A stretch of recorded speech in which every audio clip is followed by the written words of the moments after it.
Il y a quelque chose que nous avons tous ressenti au moins une fois. Ce malaise inexplicable. Cette sensation désagréable quand quelqu'un qui prétend vous aimer se retranche dans un silence. Un silence lourd de conséquences. Ce n'est pas un silence ordinaire. Ce n'est pas le silence paisible de quelqu'un qui n'a rien à dire. C'est un silence qui pèse. Un silence qui vous fait sentir coupable, comme si vous aviez commis une faute, sans même savoir laquelle. Carl Jung a consacré des décennies à l'étude de ce phénomène. Et ce qu'il a découvert va radicalement modifier votre perception des personnes qui vous entourent. Jung a constaté que le silence, chez certaines personnes, est le signe le plus éloquent d'une haine sourde, plus éloquent que les insultes, plus révélateur que les critiques acerbes, parce que le silence est le refuge où l'ombre se dissimule sans être détectée. Avant de poursuivre, si vous appréciez ce type de contenu, qui vous aide à mieux vous connaître et à vous protéger, abonnez-vous dès maintenant, c'est gratuit. Et cela m'encourage à continuer de créer pour vous. Continuons. Maintenant, avant de vous dévoiler les 7 signaux que Jung a identifiés, il est essentiel que vous compreniez un point fondamental. Le silence n'est pas toujours négatif. Il y a le silence de la paix, le silence de la réflexion, le silence de l'amour, qui se passe de mots. Mais il existe une autre forme de silence, un silence qui ronge, un silence qui attaque, sans laisser de traces visibles. C'est de ce silence-là dont nous allons parler. Jung désignait cela comme l'expression passive de l'ombre. L'ombre, en termes jungiens, représente tout ce que nous rejetons de nous-mêmes, les désirs inavouables, les ressentiments tenaces, l'envie, la haine, lorsque quelqu'un est incapable d'exprimer ouvertement ses sentiments, parce que son image publique ne le permet pas. Il les exprime par le biais du silence. C'est comme un poison qui s'infiltre lentement. Vous ne le voyez pas, vous ne le sentez pas, mais il vous rend malade. Jung a travaillé avec des centaines de patients qui arrivèrent dans son cabinet déconcertés, déprimés, anxieux, sans comprendre pourquoi.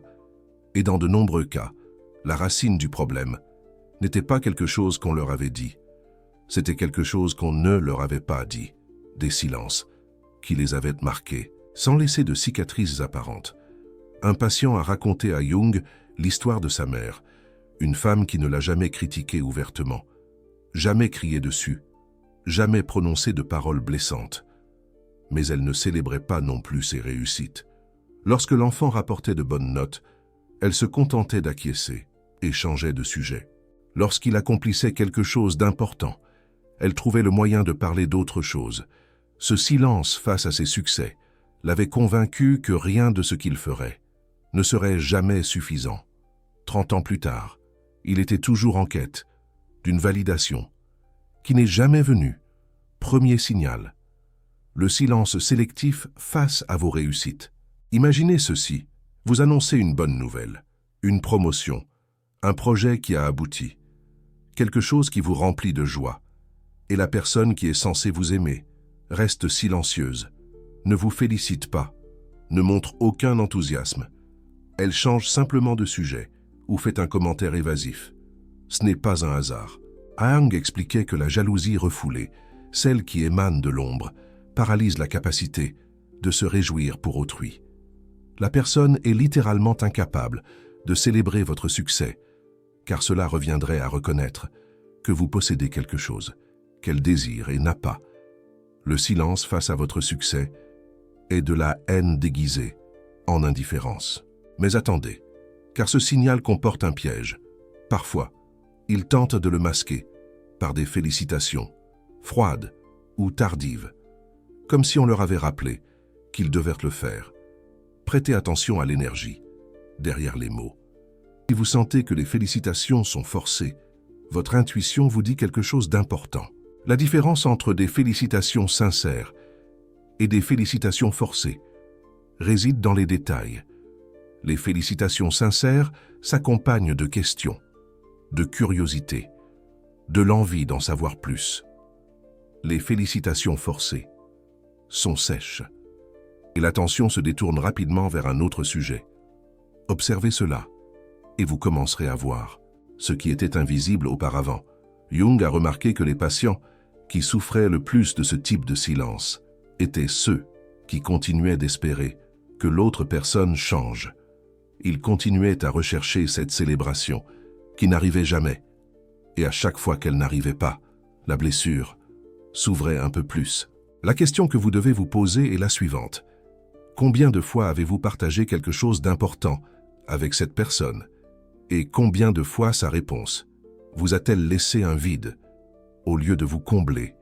Si le schéma se répète, ce n'est pas une coïncidence, c'est une forme de communication. Deuxième signal, le silence quand vous avez besoin de soutien. C'est peut-être le plus douloureux de tous. Vous traversez une période difficile, un deuil, une crise, un problème qui vous accable. Et la personne qui prétend vous aimer disparaît, devient injoignable. Son téléphone ne répond plus. Ses messages se réduisent à des monosyllabes. Oui. Ah bon, quel dommage. Jung a constaté que les ennemis cachés éprouvent une satisfaction inconsciente. Face à votre souffrance, ils ne peuvent pas l'éviter. C'est leur ombre, qui se nourrit de votre douleur. Et comme ils ne peuvent pas afficher ouvertement cette satisfaction, ils se retirent simplement. Ils vous abandonnent.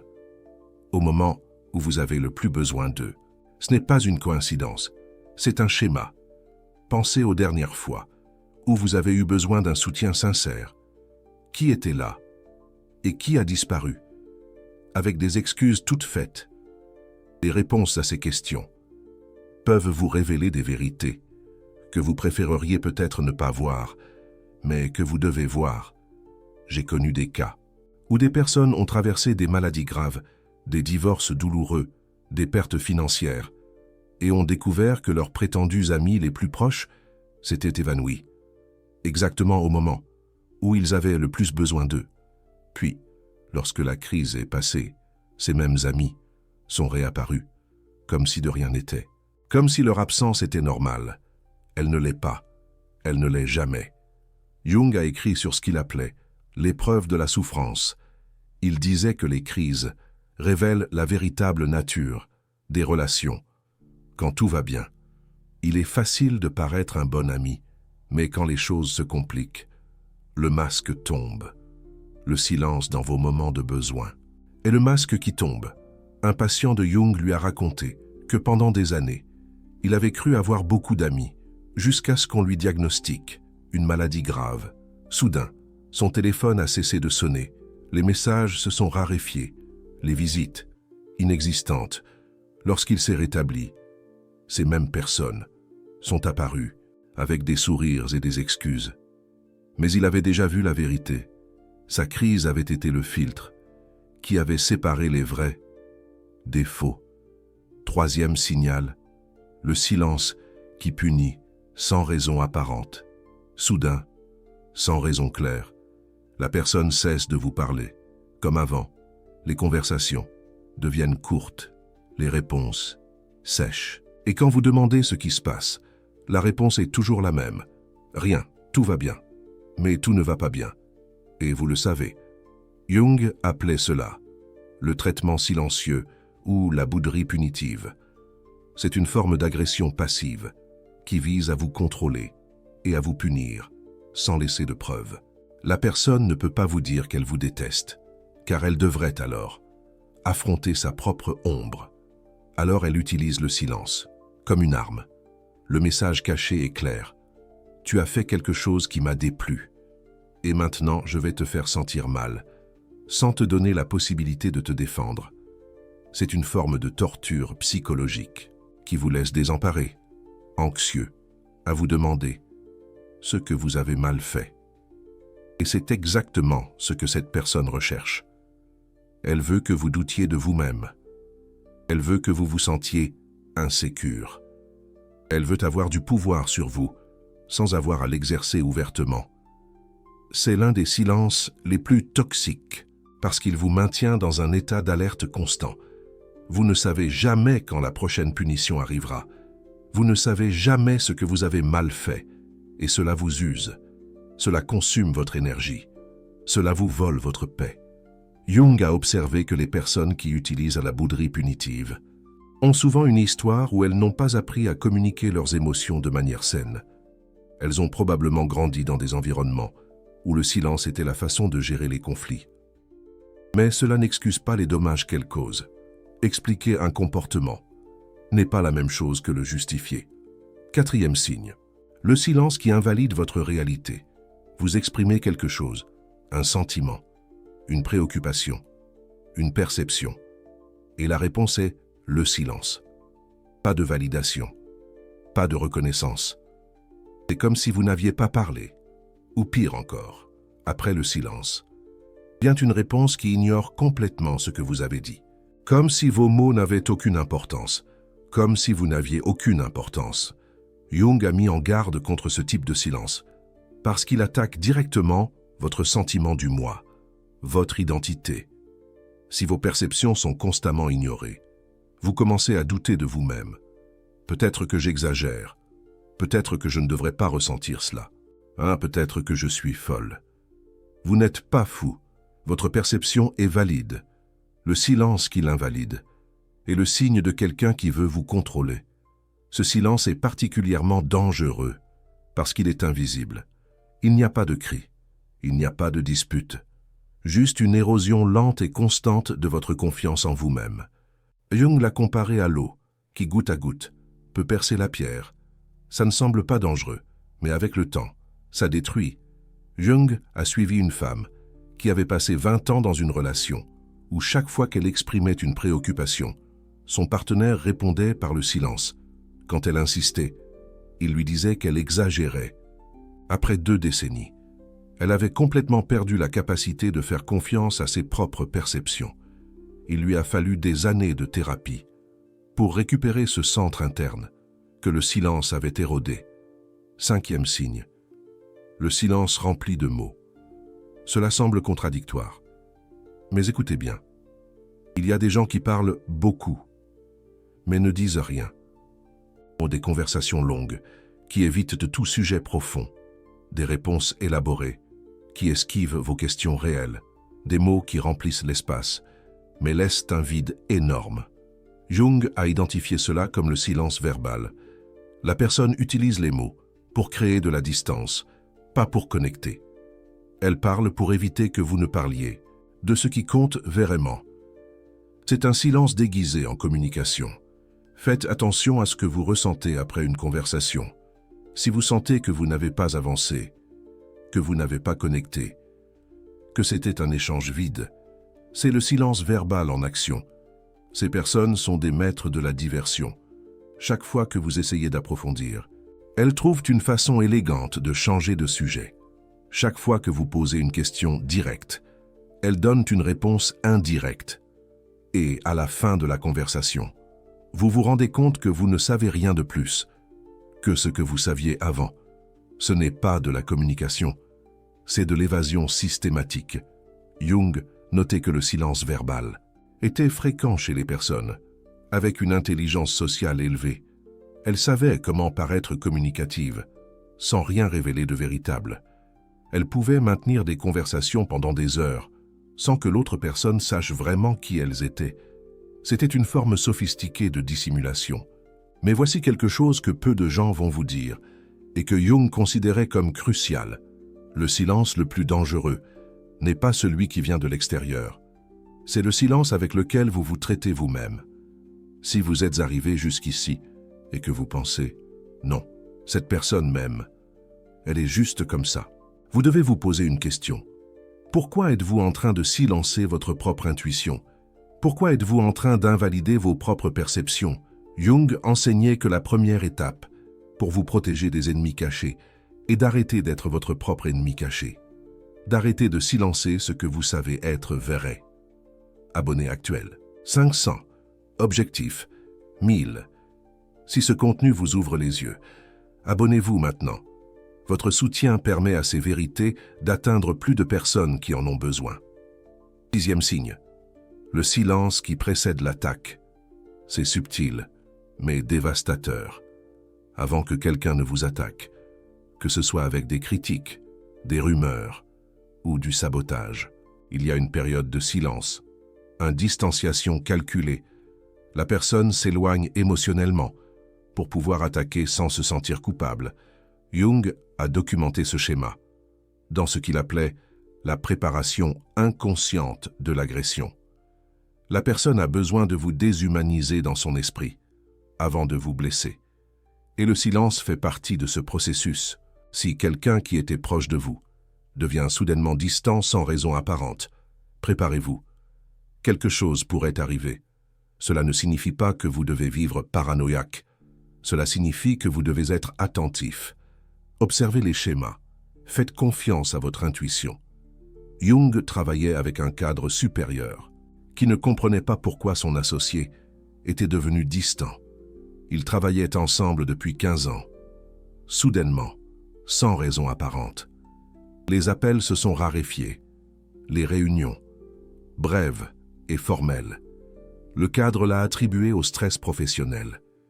3 mois plus tard, son associé a lancé une entreprise concurrente en utilisant des informations confidentielles qu'il avait collectées pendant tout ce temps de silence.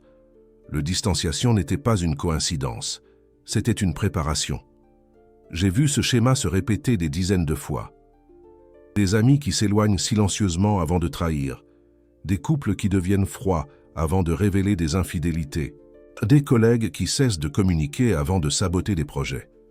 Le silence précédant l'attaque est presque universel. Si vous apprenez à le reconnaître, vous pouvez vous préparer. Jung a écrit que l'agression a besoin de distance émotionnelle. Il est très difficile de blesser quelqu'un avec qui vous vous sentez connecté. C'est pourquoi, avant l'attaque, vient l'éloignement. La personne a besoin de créer un espace psychologique pour pouvoir agir sans remords. Cet éloignement se manifeste comme le silence. 7e signe. Le silence qui nie votre existence. C'est la forme la plus extrême de haine sourde. La personne agit comme si vous n'existiez pas. Elle ne vous regarde pas. Elle ne vous mentionne pas. Quand vous êtes en groupe, c'est comme s'il y avait une bulle invisible autour de vous, qu'elle ne peut pas pénétrer. Jung a décrit cela comme l'assassinat psychologique.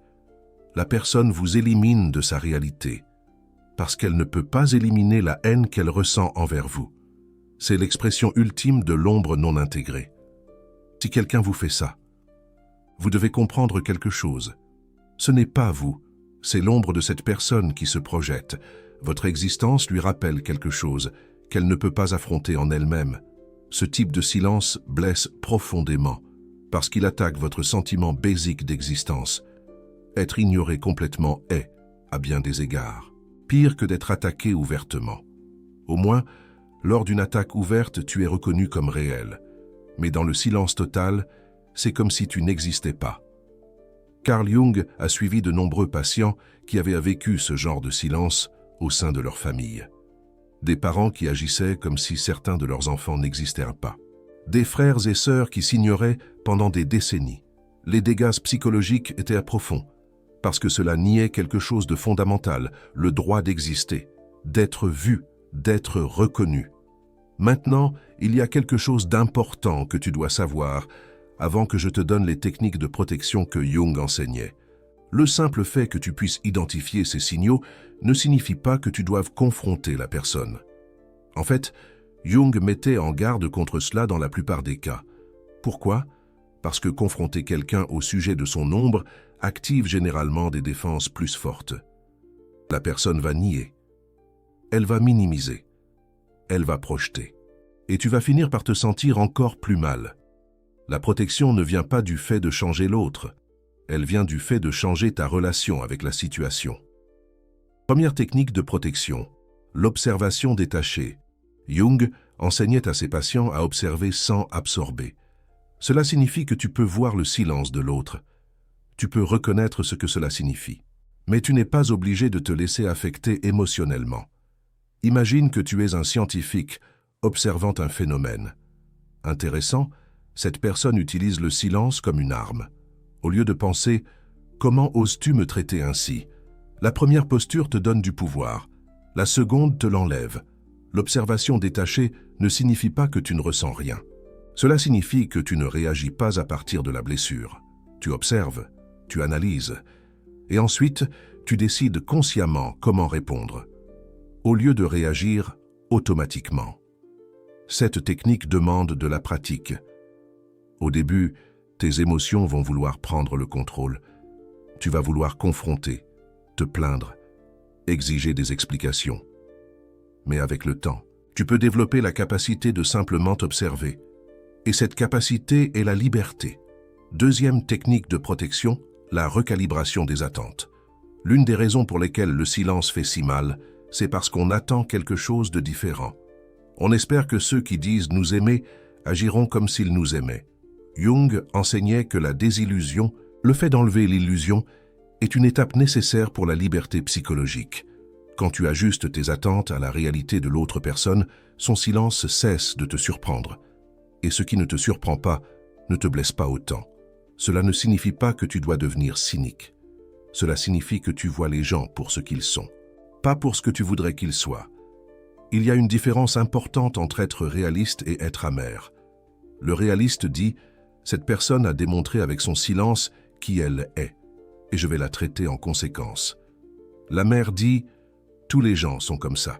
Je ne peux faire confiance à personne. » La première posture te protège. La seconde t'isole. Troisième technique de protection. Le retrait énergétique conscient. Chaque relation est un échange d'énergie. Quand quelqu'un te blesse avec son silence, ta réponse naturelle est d'investir plus d'énergie pour essayer d'arranger les choses. C'est exactement ce que la personne veut. Jung recommandait de faire l'opposé, retirer de l'énergie consciemment, pas comme une punition, mais comme une protection. Quand tu cesses de nourrir une dynamique toxique avec ton attention, la dynamique perd de son pouvoir. Cela peut être inconfortable au début. Nous sommes programmés pour rechercher la connexion. Mais parfois, la meilleure connexion est avec nous-mêmes. Le retrait énergétique ne signifie pas ignorer la personne ou être grossier. Cela signifie simplement cesser d'investir une énergie émotionnelle disproportionnée. Arrêter d'analyser chaque silence. Arrêter de te demander ce que tu as mal fait.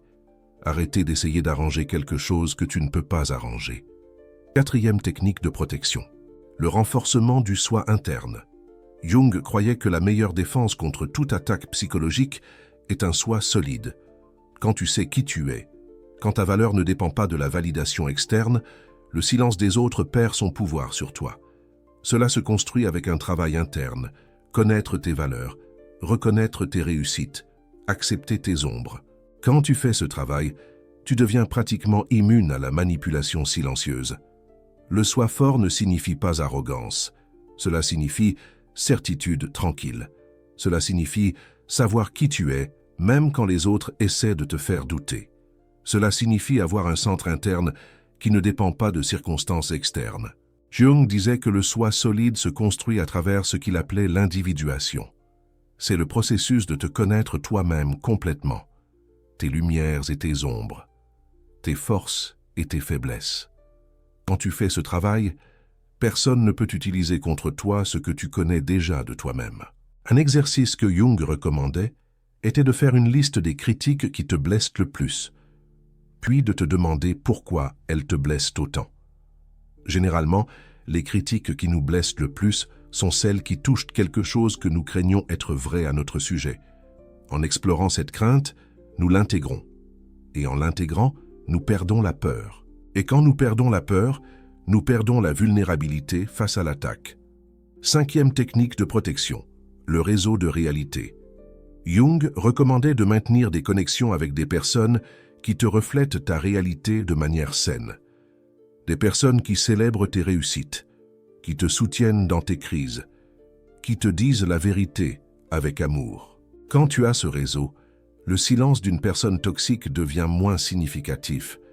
Tu as d'autres miroirs qui te montrent qui tu es réellement. Tu n'as pas besoin de beaucoup de personnes dans ton réseau de réalité. 2 ou 3 suffisent. Mais ce doivent être des personnes qui te connaissent réellement, qui t'aiment véritablement, et qui n'ont pas peur de te dire la vérité. Comment identifies-tu ces personnes? Jung suggérait un test simple. Raconte quelque chose de bien qui t'est arrivé et observe sa réaction. Si elles se réjouissent sincèrement, sans mais ni comparaison, elles font probablement partie de ton réseau sain. si leur joie semble forcée, si elles changent de sujet, si elles répondent avec leur propre histoire minimisant la tienne, elles n'en font probablement pas partie. Le réseau de réalité est ton ancre psychologique. Quand quelqu'un essaie de distordre ta perception avec le silence ou la manipulation, ton réseau te rappelle qui tu es réellement. Il te valide, il te centre. Il te protège de te perdre dans le labyrinthe de la confusion que l'ennemi caché veut créer. Maintenant, il y a quelque chose que je dois te dire que tu ne voudras peut-être pas entendre. Si tu as reconnu beaucoup de ces signaux chez quelqu'un de proche, spécialement chez quelqu'un qui dit t'aimer, tu as une décision à prendre. Jung enseignait que nous ne pouvons pas changer les autres. Nous pouvons seulement changer notre relation avec eux. Parfois, cela signifie établir des limites. Parfois, cela signifie réduire le contact. Et parfois, même si cela fait mal, cela signifie s'éloigner complètement. Le silence qui révèle une haine sourde est une information précieuse. Ne l'ignore pas, ne la rationalise pas, ne la minimise pas. Ton intuition t'a amené jusqu'à cette vidéo pour une raison. Fais-lui confiance. Carl Jung a passé les dernières années de sa vie à écrire sur l'importance d'écouter cette voix intérieure. Cette voix qui vous dit que quelque chose ne va pas. Bien avant que votre esprit rationnel ne puisse expliquer pourquoi. Cette voix qui sent la haine sourde avant même de pouvoir la nommer. Cette voix est votre alliée la plus précieuse. Protégez-la. Écoutez-la. Suivez-la. Il existe un concept que Jung appelait la fonction transcendante. C'est la capacité de la psyché à intégrer les opposés et à trouver des vérités que la raison seule ne peut atteindre. Quand vous sentez que quelque chose ne va pas avec quelqu'un, cette fonction est à l'œuvre. Elle traite des milliers de micro-signaux que votre conscience ne peut pas analyser individuellement. Le résultat est une sensation, un pressentiment, un malaise. Ne l'ignorez pas. Avant de terminer, je veux que vous sachiez quelque chose. Si ce contenu vous a aidé à voir quelque chose que vous ne pouviez pas voir auparavant, envisagez de soutenir la chaîne avec le Super Thanks, le cœur doré qui apparaît en bas. Ce type de contenu dérange beaucoup de personnes. Chaque vidéo comme celle-ci est un acte de protection pour ceux qui ont besoin d'entendre ces vérités, que d'autres préfèrent taire. Votre soutien n'est pas seulement financier. C'est votre façon de dire « Continuez à révéler ce que nous devons savoir ». Le silence peut être un refuge, ou il peut être une arme. Maintenant, vous savez comment les distinguer. Jung a consacré sa vie à illuminer les ombres de l'âme humaine. Pas pour créer de la paranoïa, mais pour créer une prise de conscience. Pas pour que vous vous méfiez de tout le monde, mais pour que vous ayez confiance en vous-même. Les 7 signaux que je vous ai partagés aujourd'hui ne sont pas là pour que vous viviez dans la peur. Ils sont là pour que vous viviez éveillé, pour que vous voyiez ce qui était invisible auparavant, pour que vous protégiez votre paix et votre énergie de ceux qui veulent vous blesser en silence.